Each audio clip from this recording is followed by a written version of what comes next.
sweet soul. This is Pankaj Bhongade sir from Shivalaya English Academy with another video of imperative structure voice.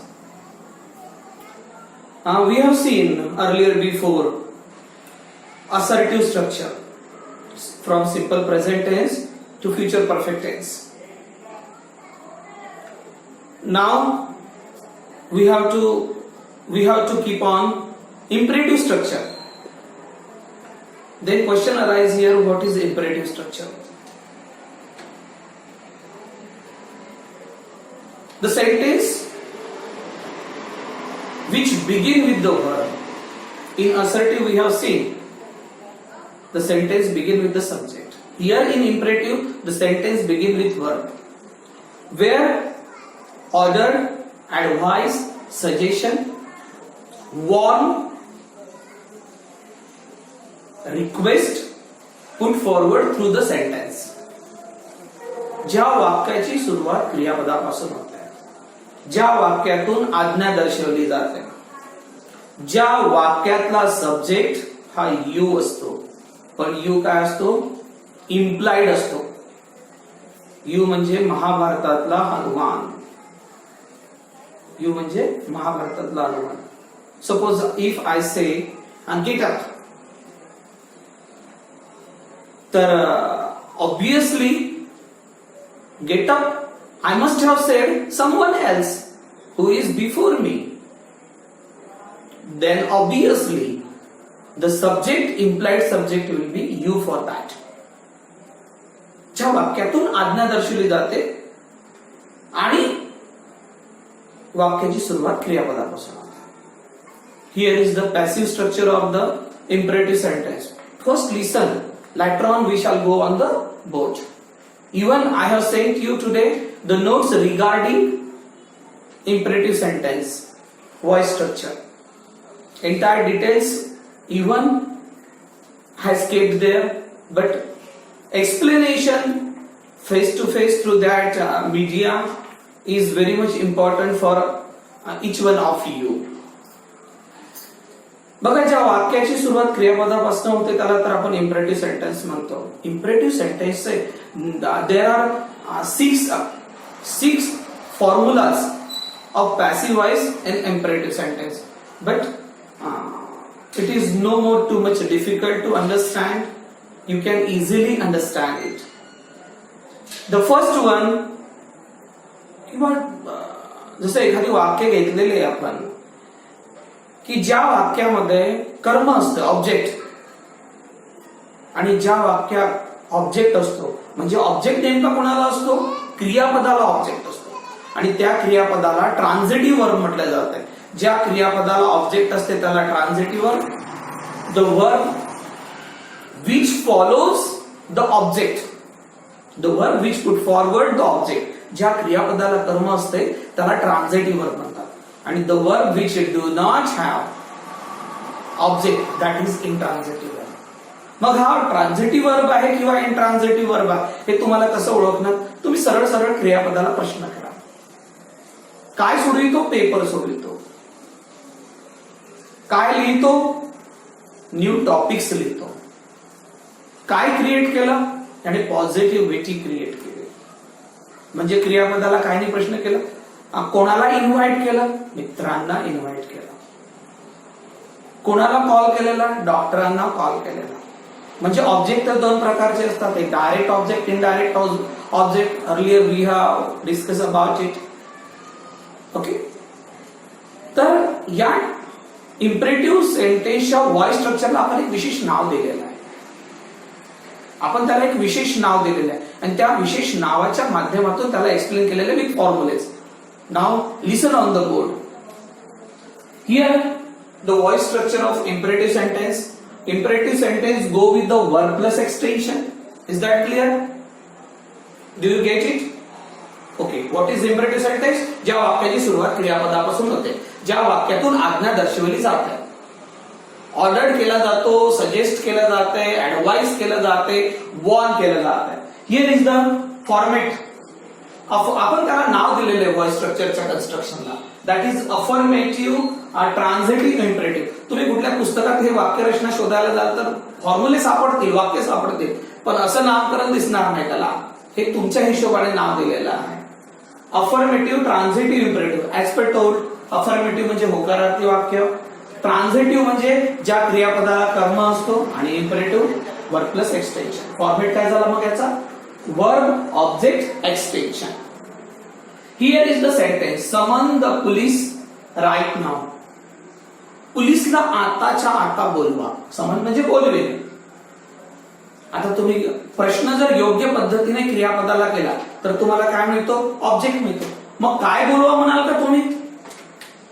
नाही, कारण की इथे व्यक्तीशी related केलेला आहे, डिपार्टमेंटशी रिलेटेड केलेला आहे, म्हणून तुम्ही म्हणाल कोणाला बोलव. कोणाला बोलव म्हटलं तर पोलिसला बोलव. म्हणजे क्रियापदाला कर्म मिळाला. कर्म कोणाला असतो? वाक्याला नाही, क्रियापदाला कर्म असतो. क्रियापदाला कर्म असतो. आणि क्रियापद कोणता आहे इकडे? समन. समन द पोलीस. पोलिसला बोलव. कोणाला बोलव? पोलिसला बोलव. आणि राईट नाव म्हणजे एक्सटेन्शन झालं. म्हणजे मग जेव्हा केव्हाही तुम्हाला इम्परेटिव्ह सेंटेन्स व्हॉइस करायचा असतो तर मग त्याचा या फॉर्मॅटनुसार फॉर्म्युला असतो, let plus object plus B plus PP plus extension. कधी कधी वाक्यात एक्सटेन्शन नसेलही, पण सर्वात महत्वाचं आहे ऑब्जेक्ट. आणि पॅसिव्ह व्हॉइस करताना हा फॉर्म्युला झाला लेट ऑब्जेक्ट बी पीपी एक्सटेन्शन. आणि या फॉर्मॅट मध्ये हे शब्दप्रयोग तुम्हाला टाकायचे. कुणाला बोलव? पोलिसला बोलव. फॉर्म्युलेनुसार तुम्ही काय घ्यायला पाहिजे? लेट ऑब्जेक्ट पाहिजे. ऑब्जेक्ट मिळण्यासाठी तुम्ही क्रियापदाला प्रश्न केला, तुमचा ऑब्जेक्ट निघतोय the police. Let the police. Police नाही, पोलीस. Let the police. फॉर्म्युल्यानुसार काय यायला पाहिजे? बी यायला पाहिजे. या समनचं तिसरं रूप past participle of the verb. मग काय यायला पाहिजे फॉर्म्युल्यानुसार? समन. SUMMONED. समन. आणि तुमच्याकडे एक्सटेन्शन काय उरलं? Right now. मग तुम्ही right now. What was the sentence? In active voice, summon the police right now. पोलिसला आताच्या आता बोलवा. कोणाला बोलवा? पोलिसला बोलवा. फॉर्म्युला काय होता? Let plus object plus B plus PP plus extension. आणि कोणत्या प्रकारचं वाक्य? इम्परेटिव्ह सेंटेन्सचा. फॉर्मॅट कसा गेला? पॅसिव्ह व्हॉइसचा स्ट्रक्चरचा. Let the police be summoned right now. Clear? The second sentence, create positivity for successful life. यशस्वी जीवनाकरिता सकारात्मक विचार तयार करा, निर्माण करा. आता कोणाला निर्माण करायला म्हणाल का तुम्ही? नाही, उत्तर येत नाही, प्रॉपर उत्तर येत नाही. क्रियापदाला योग्य पद्धतीने प्रश्न केल्यावरच उत्तर मिळतो. काय निर्माण करा असं म्हटलं तर तुमच्या समोर ऑब्जेक्ट येतो, पॉझिटिव्हिटी हा ऑब्जेक्ट येतो. मग फॉर्म्युल्यानुसार काय व्हायला पाहिजे? लेट. मग तुमचा ऑब्जेक्ट काय आहे? पॉझिटिव्हिटी. Late positivity. फॉर्म्युल्यानुसार काय यायला पाहिजे? बी. फॉर्म्युल्यानुसारच काय यायला पाहिजे? क्रियापदाचं तिसरं रूप past participle of the verb, that is created. आणि त्याच्यानंतर काय येईल? For successful life.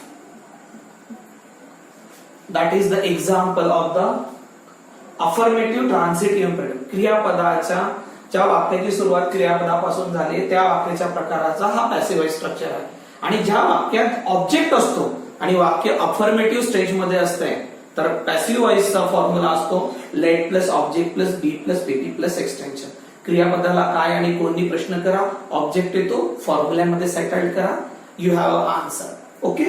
The second format of this that is negative transitive imperative. Negative transitive imperative. आणि निगेटिव्ह ट्रान्झिटिव्ह इम्परेटिव्ह मध्ये काय येतो? डोंट. वाक्याच्या फॉर्मेट मध्ये काय येतो? Don't plus verb plus object plus extension. आणि sentences of hours here, don't build this here. मग पॅसिव्ह व्हॉइस करताना त्याचा फॉर्म्युला अफर्मेटिव्हचा let plus object plus B plus PP plus extension होता. तर मग निगेटिव्हच्या फॉर्म्युल्यामध्ये काय आला पाहिजे? फॉर्म्युला कसा बनेल, late plus object plus not be पीपी एक्सटेन्शन. मग आपल्याकडे सेंटेन्स आहे डोंट बिल्ड धिस हिअर. हे इकडे बांधू नको, थांबा, हे इकडे बांधू नको, हे इकडे बांधू नको. काय बांधू नको असाच प्रश्न कराल ना क्रियापदाला. काय बांधू नको, तर फॉर्म्युल्यानुसार काय जातंय लेट. पॅसिव्हाइज करताना ऑब्जेक्ट काय तो धिस. ओके. आणि फॉर्म्युल्यानुसार काय आला पाहिजे नॉट बी. आणि बिल्डचं तिसरं रूप काय बिल्ट BUILT. आणि तुमच्याकडे एक्सटेन्शन उरला हिअर. अशा पद्धतीने आपण फॉर्मॅट केला. अफर्मेटिव्हच्या वाक्यामध्ये लेट ऑब्जेक्ट बी पीपी एक्सटेन्शन घेतलेलं होतं. निगेटिव्हच्या फॉर्मॅटमध्ये पॅसिव्ह स्ट्रक्चर मध्ये लेट ऑब्जेक्ट नॉट बी पीपी एक्सटेन्शन. याच्यामध्ये बाय प्लस सब्जेक्ट वापरला जात नाही, तो असर्टिव्ह मध्ये असतो. दुसरं सेंटेन्स अशा वाक्याचं डोंट इन्व्हाइट मी. मला निमंत्रण देऊ नको. मला काय देऊ नको म्हणाल का, नाही. मला कोणाला निमंत्रण देऊ नको, तर मला. म्हणजे हा तुमचा ऑब्जेक्ट झाला. म्हणजे फॉर्मेट नुसार वाक्य कसं व्हायला पाहिजे, let me not be invited. Clear होत आहे, लक्षात येत आहे. बस that is the concept of it. ही दुसरी कन्सेप्ट झाली. Negative imperative that is including with transitive factor, म्हणजे ज्या क्रियापदाला कर्म आहे. आता याच्यामध्ये तिसरा फॉर्मॅट येतो, किंवा तो इम्परेटिव्ह तर आहेच. याच्या पहिलेच्या दोन्ही वाक्यात अफर्मेटिव्ह आणि निगेटिव्ह मध्ये आपल्याकडे ऑब्जेक्ट होता. Here in the third format affirmative intransitive imperative, ज्या क्रियापदाला कर्मच नाही. Verb does not belong object, that is intransitive. मग तर वाक्य आलेलं आहे, पॅसिव्हाइज तर करायचं आहे. मग त्याचा एकदम सोपी कन्सेप्ट आहे. जेव्हा केव्हाही तुम्हाला अशा प्रकारचं वाक्य येते आणि ज्या वाक्यात ऑब्जेक्ट नसतो आणि वाक्याची सुरुवात क्रियापदापासून होत आहे, त्याचा पॅसिव्हाइज स्ट्रक्चर करताना काय फॉर्मेट राहील. जसं आता हे वाक्य आहे इकडे, सिट डाऊन हिअर. मग पॅसिव्हाइज करताना फॉर्म्युला काय सेट झालेला, यू आर आस्क्ड. तुम्ही या आस्क्ड जागी यू आर टोल्डी म्हणू शकता, यू आर ऑर्डर्डी म्हणू शकता, यू आर वॉर्डी म्हणू शकता. ओके. आणि to plus verb plus extension. कारण मूळ कारण काय, what is the main reason behind that intransitive factor, that here is no object in the sentence. But whenever we have sentence like this and we have to go with the passivized aspect regarding imperative factor, no object, you must have put out the formula you are asked, 2 plus verb plus extension. Here is the answer. Here is the question. Sit down here means the answer will be like that. You are asked to sit down. You are asked to sit down here. Clear? इतकं सोपी आणि सरळ concept आहे. दुसरं वाक्य बघितलेलं इकडे, play on the ground. मैदानावर खेळ. मैदानावर खेळ, प्ले ऑन द ग्राउंड. आता मैदानावर खेळ म्हटलं तर काय खेळ, उत्तर नाहीये. हा, सपोज या वाक्यात play game on the ground असता तर मग तो ऑब्जेक्ट झाला असता. तर याच वाक्याला तुम्ही लेटच्या वाक्यामध्ये कन्वर्ट करू शकला असता. But here we do not find the object and that is why the verb is intransitive. त्याच्यामुळे याचा आन्सर लिहिताना तुम्ही काय करणार, you are asked to play on the ground. तुमच्या लक्षात येत आहे का काम सांगितलेलं आहे की याच वाक्यात play a game on the ground, play cricket on the ground, play football on the ground. तर हे जर म्हटलं असतं तर नो डाऊट या वाक्यात तुमचा आन्सर काय झालं असतं, लेटच्या फॉर्म्युल्यामध्ये ट्रान्सफर झालं असतं. But here we cannot go through because we do not have object here in the sentence. That is why we put forward you are asked plus 2 plus verb plus extension. Okay. हा intransitive factor झाला. आणि इंट्रान्झिटिव्ह factor मध्ये negative पण आहे. मग जसं तुम्ही वरच्या वाक्यामध्ये ऑब्जेक्ट, दोन्ही वाक्यामध्ये ऑब्जेक्ट होतं पण अफर्मेटिव्ह निगेटिव्ह केलं, लेटचा फॉर्म्युला वापरला. मग या वाक्यामध्ये वर्बनी तर वाक्याची सुरुवात झाली पण वाक्यामध्ये क्रियापदाला ऑब्जेक्ट नाही आहे, इंट्रान्झिटिव्ह आहे, अफर्मेटिव्ह आहे. तसंच निगेटिव्ह इंट्रान्झिटिव्ह इम्परेटिव्ह सुद्धा आहे. म्हणून डोंट पुट डाऊन, खाली ठेवू नको, काय ठेवू नको, कोणाला ठेवू नको याचा उल्लेख केलेला नाही आहे. म्हणून काय झालेलं आहे, तो इंट्रान्झिटिव्ह वर्ब आहे, तो क्रियापद इंट्रान्झिटिव्ह आहे ज्याला कर्म नाही. म्हणून सरळ सरळ फॉर्मेटमध्ये गेलेलं ते वाक्य काय केलं, फॉर्मेट काय लिहिलेला, डोंट वर्ब एक्सटेन्शन हा ऍक्टिव्ह फॉर्मेशन होता. पॅसिव्ह वॉइस मध्ये you are asked not to plus verb plus extension, you are asked not to plus verb plus extension. आणि मग वाक्य तुमचं काय आहे, डोंट पुट डाऊन, म्हणजे तुम्ही आन्सर काय लिहाल, यू आर आस्क्ड. आणि फॉर्म्युल्यानुसार काय पाहिजे इकडे बघा, इकडे लक्ष द्या, फॉर्म्युल्यानुसार काय पाहिजे, नॉट टू. म्हणजे इथे काय येईल, not to put down. Okay. तसंच डोंट गो, जाऊ नको, कोणाला म्हणते काय म्हणते, तसंही गो हा इंट्रान्झिटिव्ह वर्बच आहे. आणि मग काय म्हणाल तुम्ही इकडे, यू आर आस्क, तुम्ही आजच्या जागी टोल्ड पण देऊ शकता, नॉट टू गो. ओके. हा निगेटिव्ह इंट्रान्झिटिव्ह झाला. आपण किती फॉर्मॅट बघितले, 4 फॉर्मॅट बघितले. 5वा फॉर्मॅट आहे रिक्वेस्ट इम्परेटिव्ह, की ज्या वाक्यात प्लीज लागतो, ऑब्जेक्ट असो वा नसो, ज्या वाक्यात प्लीज लागला आणि त्यांनी तुम्हाला जर चेंज तो व्हॉइस करा म्हटलं तर सिंपल कन्सेप्ट आहे, त्याला त्या प्लीजच्या ऐवजी यू आर रिक्वेस्टेड घ्यायचंय. तुम्हाला प्लीजच्या ऐवजी काय घ्यायचं आहे, यू आर रिक्वेस्टेड घ्यायचं आहे. आणि ते वाक्य तुम्हाला फॉर्मेट कॅरी करतात. जसं बघा, please plus verb plus extension, format काय, you are requested plus to plus verb plus extension. आणि प्लीज मेक इट हिअर, मग या वाक्यासाठी तुम्ही प्लीज साठी काय वापरता, you are requested to make it. Okay. हा रिक्वेस्ट अफर्मेटिव्ह झालेला.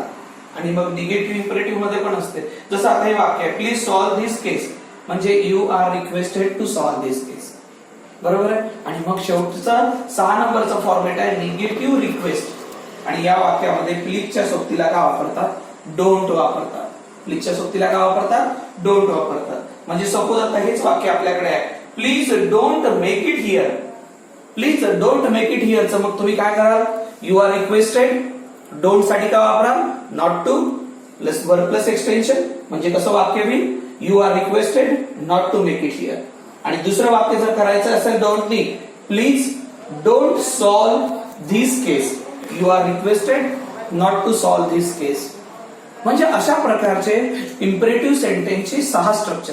पण अतिशय आता कसं आहे, ऍज पर बेसिक कन्सेप्ट आणि कसं आहे, वेगवेगळ्या कन्स्ट्रक्शन पॉवर मध्ये पण याचा वापर होतो, त्याच्यामुळे हे कन्स्ट्रक्शन घेणं अतिशय आवश्यक आणि अतिशय महत्वाचं. Particularly exam point of view if we go through, तर हे वरचे 2 कन्सेप्ट अतिशय महत्वाचे आहे. Let plus object plus B plus TP plus extension आणि let plus object plus not plus B plus P plus extension, हा इम्परेटिव्ह फॅक्टर जाते. हा अजून एक महत्वाची, या 6 प्रकारच्या वाक्यामध्ये जर वाक्य तुम्हाला जर इम्परेटिव्ह सेंटेन्सचं वाक्य आलं आणि त्याचा ऍड क्वेश्चन टॅग करा म्हटलं, तर इम्परेटिव्ह सेंटेन्सचा add question tag most of the time आपण काय करतो, विल यू. सपोज असेल संबंध पोलीस राईट नाव, आणि हे वाक्य तुम्हाला ऍड क्वेश्चन टॅग साठी विचारलं, तर तुम्ही त्याचा आन्सर काय लिहू शकता, संबंध police right now comma will you sign of interrogation. हा याच्यामध्ये अजून एक प्रकार अजून असतो, एक वोंट यू पण होते. पण वोंट यू केव्हा होते, जेव्हा एखाद्या वाक्यामध्ये खूप कळकळीची विनंती असेल, इनर रिक्वेस्ट असेल, जीवापाड विनंती केली असेल, म्हणजे save the boy, save the drowning boy, त्या बुडणाऱ्या मुलाला वाचवा, बुडणाऱ्या मुलाला वाचवा, please please give me something to it as I am going to die. हे कळकळीची विनंती आहे. मग अशा प्रकारच्या वाक्याचा add question tag won't you होतो. जिथे इनर रिक्वेस्ट आहे तिकडे ओंट यू होतो आणि जिकडे प्लेन वाक्य आहे तिथे विल यू होतो. हा ऍड क्वेश्चन टॅगचा फॅक्टर आहे सोबतच याच्यात. आणि नोट्स मध्ये या सर्वांचं व्यवस्थित वर्णन केलेलं आहे. आणि अजून तुमच्यासाठी नवीन वर्कशीट येतो या व्हॉइस स्ट्रक्चरच्या संबंधित. Hope so this concept of yours through this explanation must have been clear. No doubt तुम्ही स्मार्ट मुलं आहात आणि तुम्हाला ते सॉल्व्ह करायला फार इझी जाईल. आणि if you find any kind of doubt, no doubt you can call me. Okay. Om Shanti.